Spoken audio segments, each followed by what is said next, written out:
শ্বশুরবাড়িতে আপনি আপনার শরীর না দিলেও, আপনার মন না চাইলেও, আপনার মনকে শক্ত করে হলেও সবার মুখে আপনাকে খাবার তুলে দিতে হবে।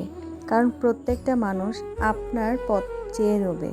আপনি যতই খারাপ হন, শরীর খারাপ হোক, মন খারাপ হোক, আর যাই হোক না কেন, আপনাকে কর্তব্য পালন করতেই হবে। খারাপ, বিছনা থেকে উঠতে পারছেন না, তারপরও আপনাকে উঠতে হবে, মনকে শক্ত করে উঠতে হবে, তৈরি করতে হবে সবার জন্য খাবার। নিষ্পাপ মুখ আপনার দিকে তাকিয়ে থাকবে দুমুঠো খাবারের জন্য।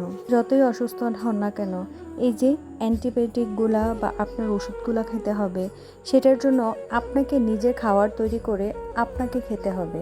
আপনার হাতে কেউ খাবার তুলে দেবে না। তখন আপনার দেহে না চাইলেও আপনার মনকে শক্ত করে সব কিছু করতে হবে। খাওয়ার রান্না করা থেকে শুরু করে সন্তান যত্ন সবটা আপনারই করতে হবে। ঠিক সেরকমই একটা ঘটনা আমার সাথে ঘটছে।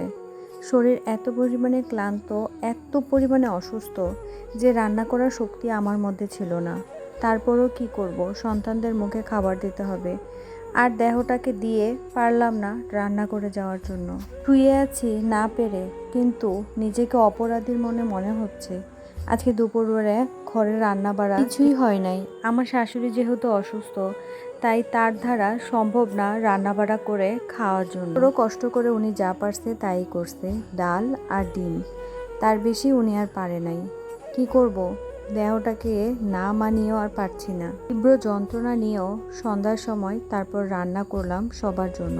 এই রান্না করলাম ভাত, এখানে ডিম, সাথে ছিল ডাল, তারপর আলু ভাজি, আলু দিয়ে মাছ দিয়ে রান্না করলাম, সাথে অল্প কয়েকটা আলু ভাজিও করলাম মেয়ের জন্য। আপনারা মানেন বা না মানেন, নারী বিয়ের পর নিজেকে অনেক অনেক পরিবর্তন করতে